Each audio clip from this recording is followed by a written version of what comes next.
This is the David Wells Experiment, and I am your host, David Wells. So, I'm posting again, and I would hope that I post much more consistently. I know I've had seasons before where I would get a burst of enthusiasm. I would get a burst of enthusiasm and post a lot and then just go silent for forever. But hopefully this time is different. And I know that I've said that before too, so we'll see what happens. But I felt energized from the last podcast I made, which I made today. And I tried to post last night, but something just wasn't feeling right. I had set everything up. I'd done a couple takes. And I even got to have a podcast, which I thought was the proper length. It was about 26 minutes long.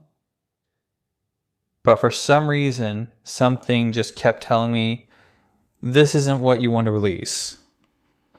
And so I opted to redo it, and I re-recorded it this afternoon. Something else I've been able to do is I'm trying to get my podcast onto YouTube.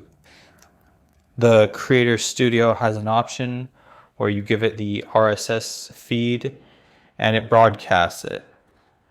I'm trying to look at it from other people's YouTube accounts, but it hasn't turned up results. But anyway, I'll keep looking into that and hopefully I'll get it working.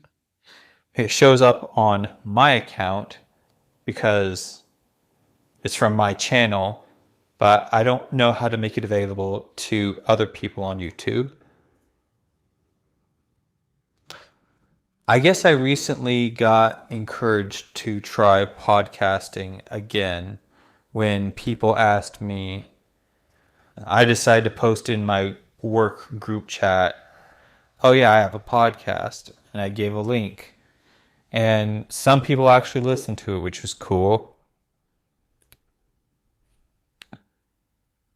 And I was watching another podcaster, that guy Patrick Bet David, and something that I found encouraging was he gave a lot of tips on how to have a successful podcast.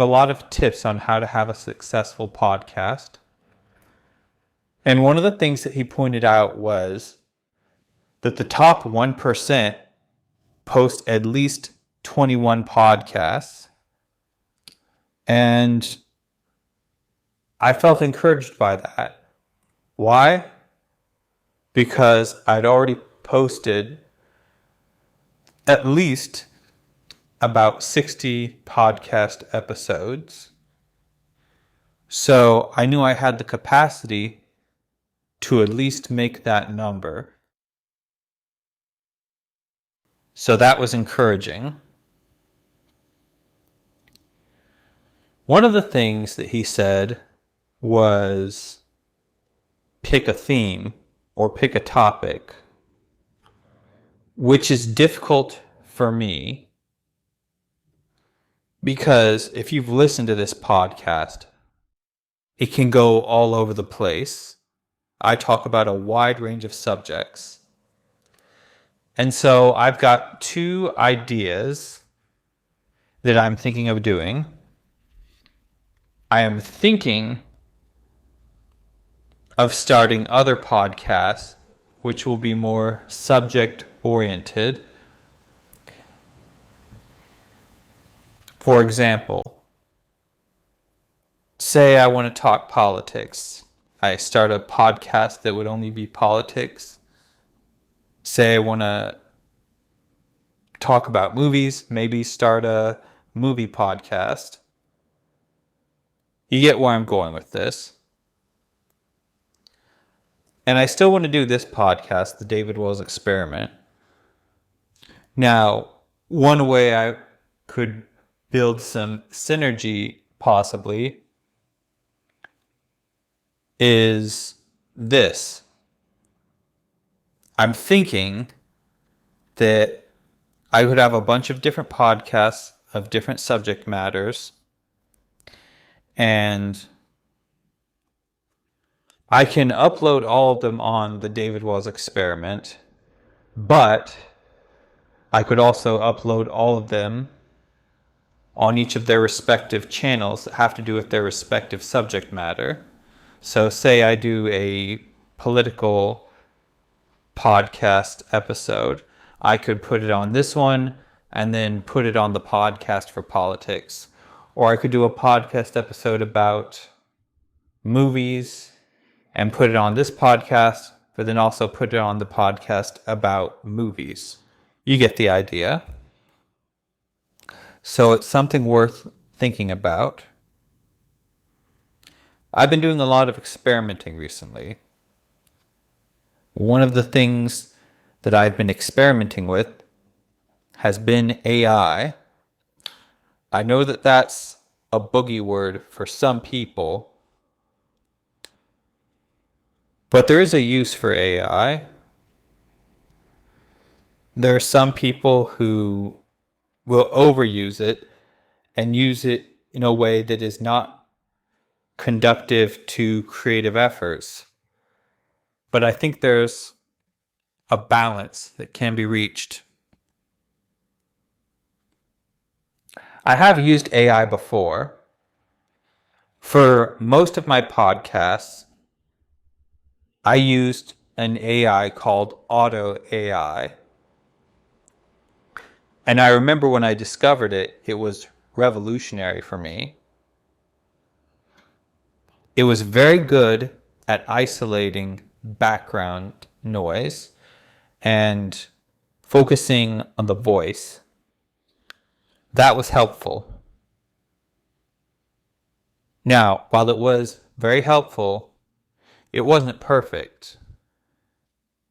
Sometimes you could hear little aberrations where it lessened the background sound, but you could tell that it was trying to lessen it. If you paid attention, you could hear stuff, but it was successful enough that it wasn't distracting. However, I discovered a platform called 11 Labs. Now, the way I started out using them was I would make President AI memes. You know, basically those videos where you use AI to make the president say silly or funny things. So I made clones of their voices, and then I made a couple episodes, and then I didn't do anything with them. And I didn't touch 11 Labs for forever. And recently, I went back to the account, and I looked at those voices, and apparently I think that they're cracking down on using clones of the president's voices, which was disappointing because I wanted to have another go at that. But I noticed that they added a bunch of new features that weren't there or were in the experimental stage when I first used them. They have a very good voice isolation feature. I did some experiments with audio the other day, and you probably can't hear it because I'm going to run this podcast through their filter, but I'm sitting next to a very loud AC unit that's making a lot of sound. I bet you're surprised by that when I tell you this, because you can't hear that. That's how good they are. Another interesting feature that they have is translating and dubbing a person's speaking into another language. I experimented with this a couple times the other day. I took a clip of my pastor speaking in Korean, and I used it to translate and dub him into English. And then just for fun, I also translated and dubbed him into Mandarin and Japanese. He got a kick out of that. The only thing about the translation and the dub was he sounded a little British in it, but I mean, that's fine. On a completely different note, I had a visitor at my work from the UK, and I found out that they've opened up a Chick-fil-A over there. Actually, they've opened up maybe a few. I was a bit surprised to find out that within the last couple months, they've really gone and pushed for an international presence. I know we did that back in 2018, where we opened up a location in Canada that was a freestanding store. And I knew we had our eyes set on Mexico. I don't know if they've done that yet. But apparently we have one up and running in Puerto Rico. And we had a pop-up in 2019 in the UK. That was just temporary. But we've got a permanent one up and running in, I believe, Ireland. And we're going to open one up in Singapore this fall. So that'll be our first foray into Asia. I know back in the 90s, we tried to open up in Africa, but our brand just wasn't strong enough to sustain that growth. But it's been almost 30 years, so we're taking another shot at the international market. And I guess that's interesting because sometimes I'll read current events and I'll get worried. But one of the things that helps allay my fears and helps me to calm down is looking at businesses. Because businesses have to look at the political landscape and be convinced, is this going to be a stable environment for me to do business or not? So usually, if a business decides, okay, we can set up shop here and things will be fine, I usually let that lead me to believe that things are more or less likely to be okay. And I try to calm myself down and not worry. That really doesn't have much to do with podcasts, but I suppose I find it helpful to talk. That's what I did earlier. I did a podcast today, and afterwards I felt really good about it, like it rejuvenated me a bit. So I thought I need to do that again. So I think I'm going to do an experiment. I will try to release a new podcast each week for 21 weeks. One per week, and hopefully it'll pick up.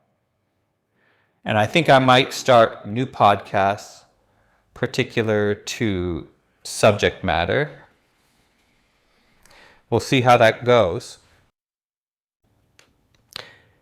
Going back to 11 Labs, one of the features that got me most psyched was audio to text.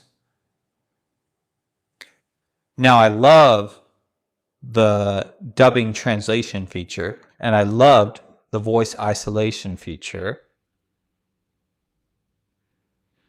But the transcribing feature really got my attention. And it's for this reason. My earliest creative efforts were writing. And if you do any writing, you know that the writing part takes the longest amount of time.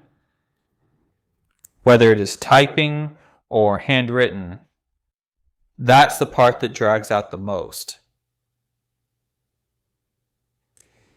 And even if you do audio and you have to listen to it and type it up, it takes a lot. I remember not too long ago, I tried to do a thing where I would get on my iPhone and speak into it because the notes function has that feature where you can hit the microphone and you can talk into it and there's text. I did that for a little bit, but the audio to text on that isn't flawless. So I did an experiment the other day where I took one of my podcasts and I had 11 Labs transcribe it. And I looked through the whole thing and I'm like, wow, that's super accurate. I was convinced that this could help me out a lot. One of the things that I might do in my podcast in the future is do a pass where I just speak into the mic, I upload it, transcribe it, and I fix it there, and then I read it back. Because when I did my experiment with transcribing audio, I saw there were words and phrasing that just lost me. And I thought, this could use some fixing. So I think that's in the cards for me to do in the future. It'll probably make my podcast better. The funny thing is, I remember years ago, I sort of thought that stuff like this was inevitable.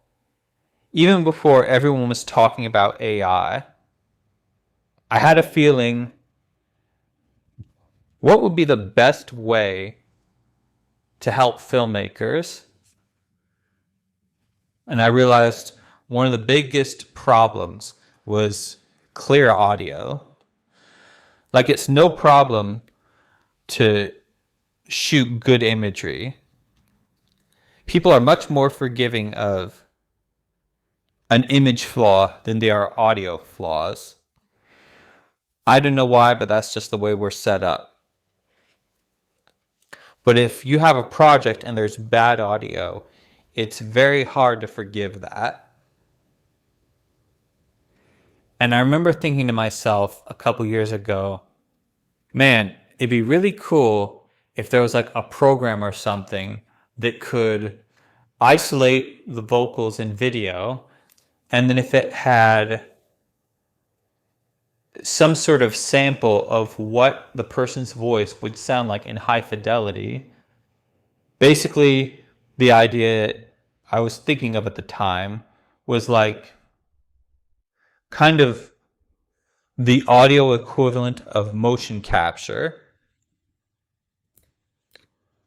And I kind of think that we're at that point. I feel like as much as we like to talk about how in the early 2000s technology democratized the filmmaking process, I think we're in that second great renaissance where technology gets democratized to a point that there is less friction between ideas and execution, and all that separates people from accomplishing their projects is conviction to get up and do it.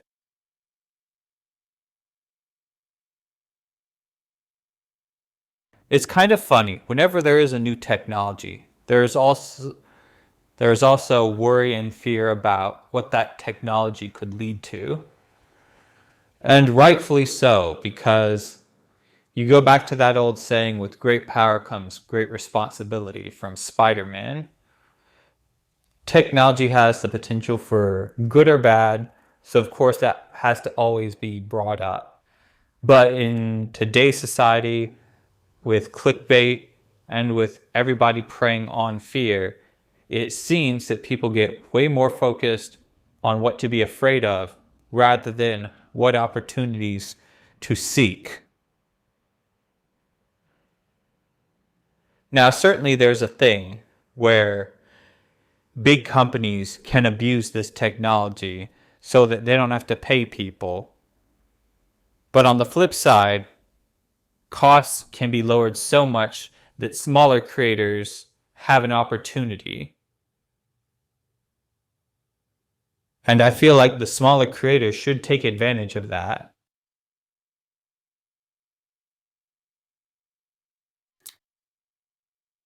It's a good day so far. I was kind of worried that I was wasting time, but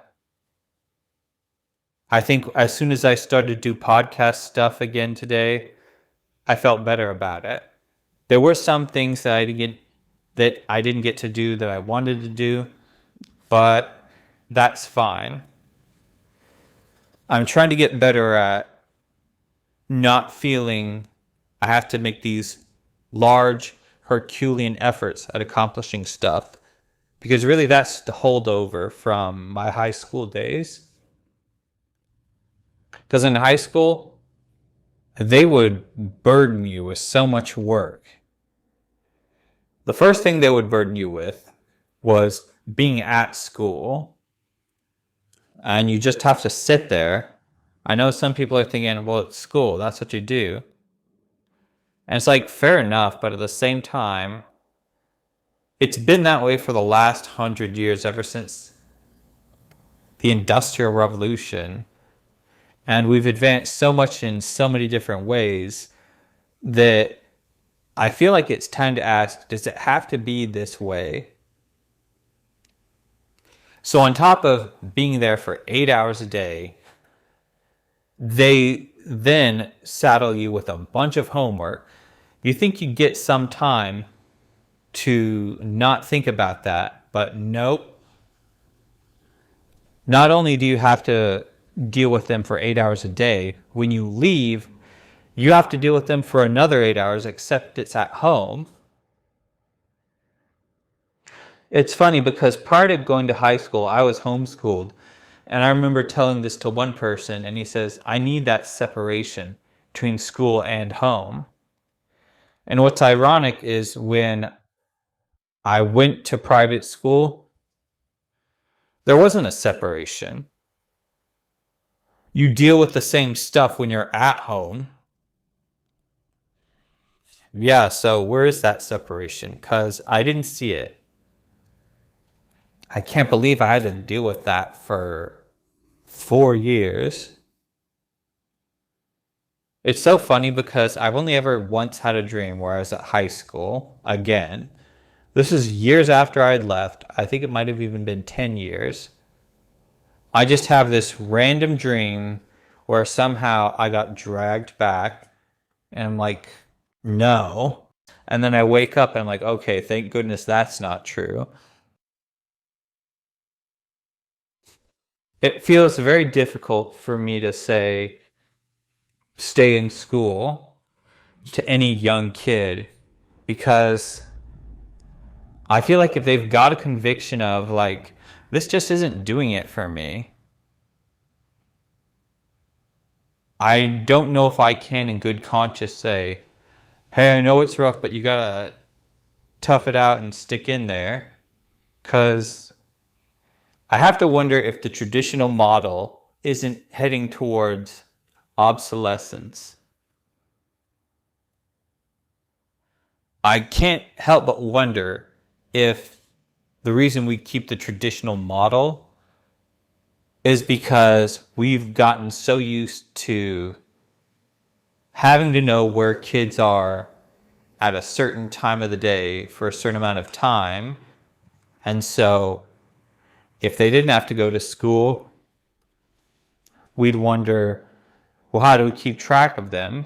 And I kind of can't help but think that that's the wrong question to ask. And I don't think it would be so wild if the system was changed, because in essence, that's what happens in summer. You don't keep track of them all the time, and they're fine with that for 3 months. So would it really be such a strange thing if there was more freedom? I don't know. Could be a bit chaotic. But I know for a fact, for me personally, I was the wrong kid to be in private school.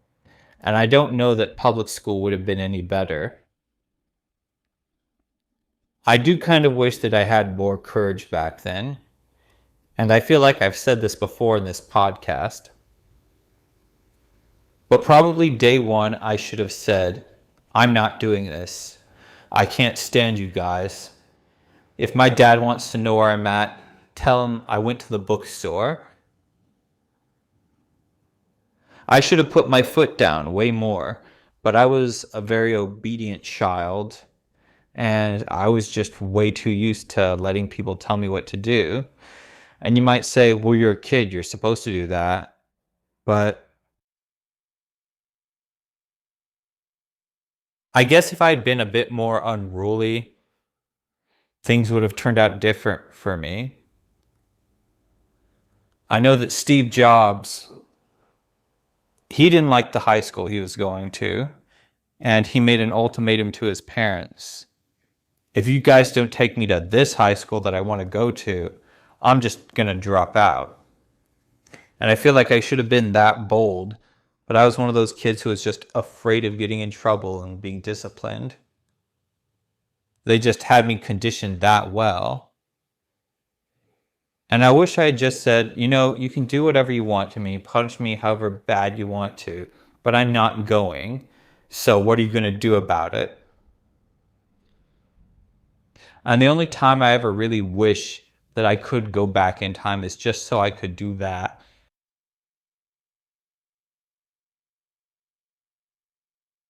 I do kind of feel like my creative juices are coming back. Maybe it's because I'm doing a podcast. Maybe it's because I'm doing other things. It feels like a step forward.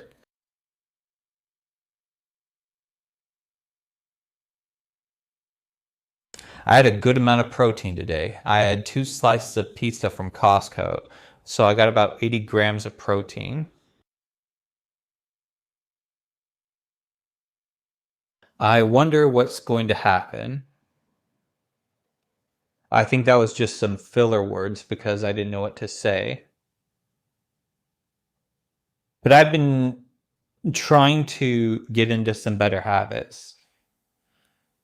Recently, I had to get a new phone charger because the phone charger I had was not charging my phone overnight. And so one of the unintended benefits of that was I've had to turn off my phone while I'm at work and just leave it in the back.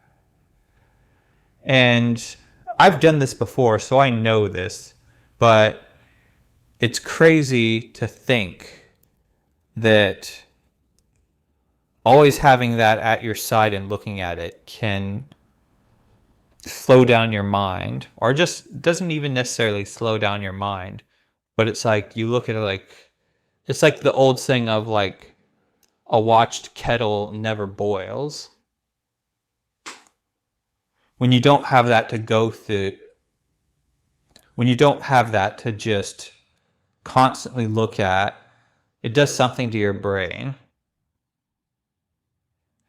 And eventually your brain does develop a mechanism for dealing with boredom. I think it was John Cleese who said, you can't be creative and come up with new ideas when you're constantly stimulated. Like you need a vacuum to come up with new ideas. And I think I get that. I thought I was going to have a flip phone to sort of decouple myself from that. One of the things that I've thought of doing recently is getting CDs and getting a CD burner and a CD player. Heck, maybe even a CD Walkman. If not that, I would get an MP3 player. Because I've noticed I do feel better when I don't have my phone by my side and I can't slip my hand in my pocket and pull it out. There's just something. I always used to think that my creativity ended when I had some family drama happen. And that might have played a part of it. But that was also around the time that I became more reliable on having a smartphone.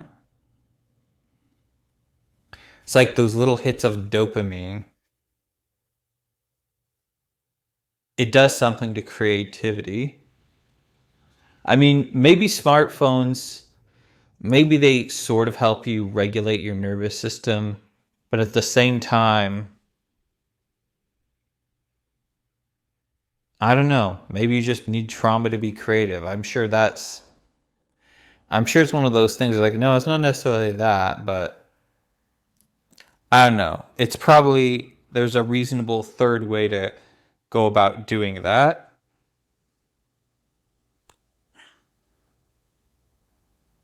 I'm surprised by how filled up I was by those 2 slices of pizza, because that was 6 or 7 hours ago and I'm still pretty full. I've got an event at church to go to tomorrow. Um, it's kind of a Korean pop festival thing that we're doing. I think they might need help setting up tonight. I know there's going to be some setup tomorrow, and I'm going to go help out with that. I thought I was going to have 2 weddings to help my sister out with this weekend, but that turned out not to be the case. So maybe I could have gone to work, but at the same time, I was like, you know, you've gone so hard on helping out. You haven't had a lot of break time, because there were some weeks where I was working a full week and then I'd do weddings on the weekend, and I wasn't working hard. It was like most of the time I would just guard equipment and drive and haul equipment, and I would mostly just sit down a couple hours at a place and read a book or be on my phone. But at the same time, there was always an objective, something to accomplish. One of the things that I'm wrestling with is the idea of maybe working more hours, because I don't think I can get any more than 40 hours a week at my job.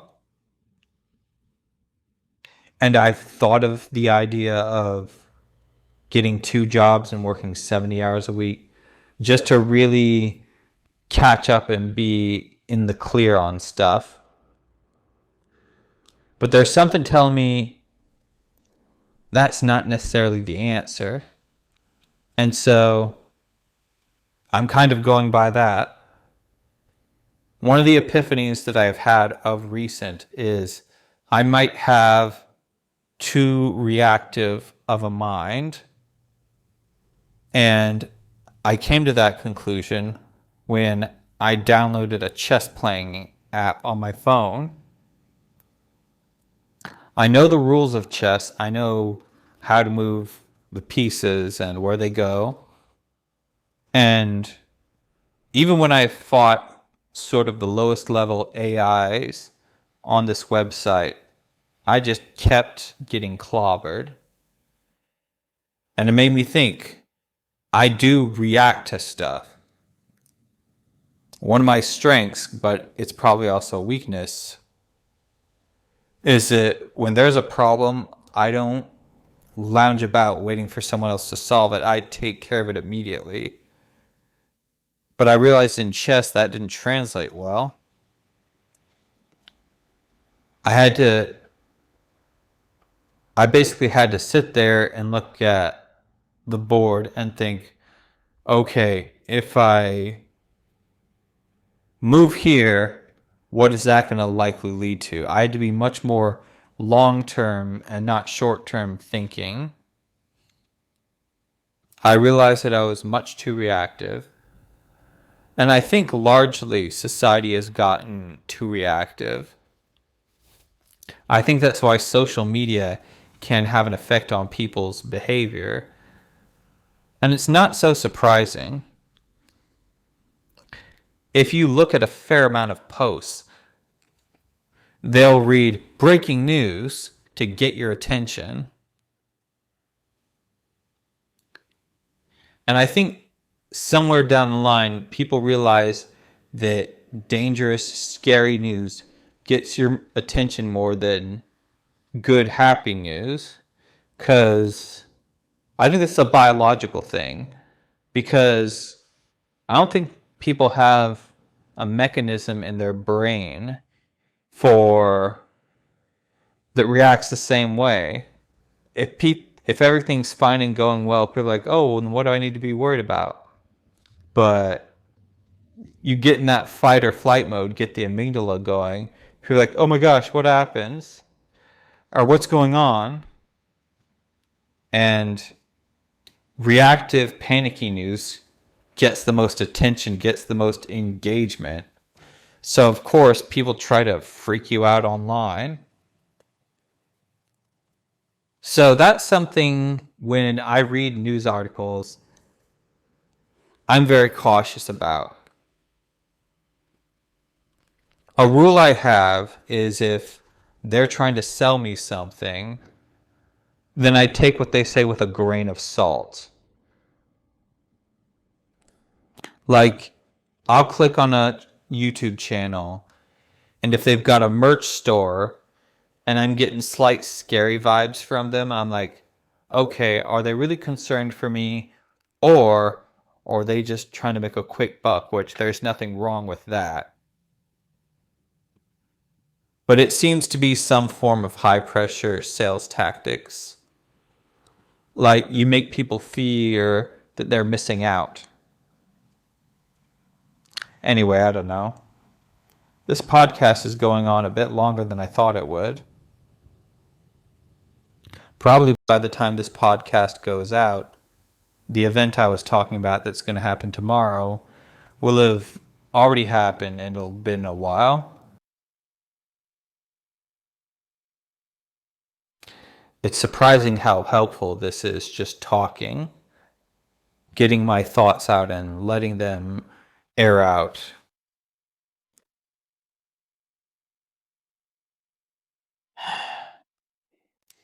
I think I've said this before, but I hope I don't get canceled for this, but I think the thing that I regret the most about the pandemic was the fact that a lot of people en masse got freaked out. And so there's this precedent set for saying something scary and people responding to it. I feel like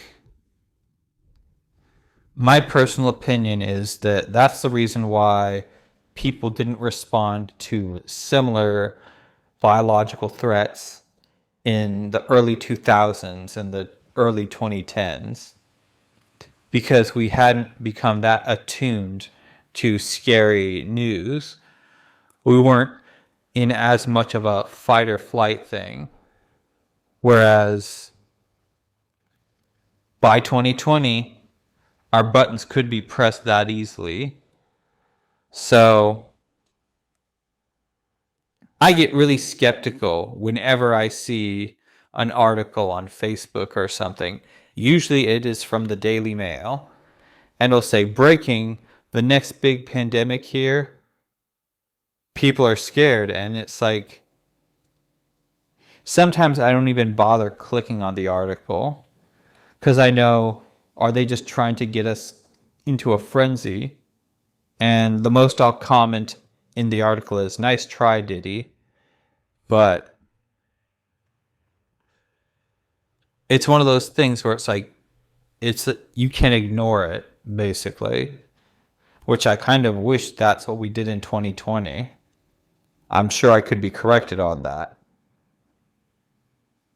But whenever I click on these articles that say, new sickness, alarming rates, if I do go ahead and I click on it and read about it, it will say, while it's not as bad as what happened in 2020, scientists urge you, and I'm like, there'll be something that lets me know, okay, things aren't that bad. But just with the title, they try to get you scared. And it does upset me, but it's encouraging when I look at the other comments and people can pick up on that they won't have the wool pulled over their eyes.